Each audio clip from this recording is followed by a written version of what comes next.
Good morning everyone, I hope you're doing well. I thought I'd just make a little video to talk about photography and how photography for me has been an incredibly useful tool, especially as someone who's a bit quieter. It's really good, I've found, for communication, and as I've grown on, it's also really helped me with mindfulness. I'm really excited that this Thursday, the 1st of April, I am going to be running a photography workshop for you guys.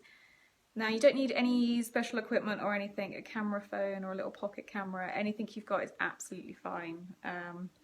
I'll be sharing my sort of journey through photography, as well as some tips that you guys can try.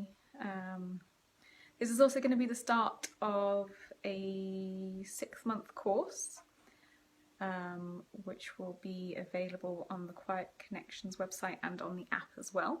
So it'd be really wonderful if you guys want to join me on that. We can work through it and hopefully you'll find some use in photography as well. Awesome, I hope you have a lovely Sunday, and I will catch up with you guys soon.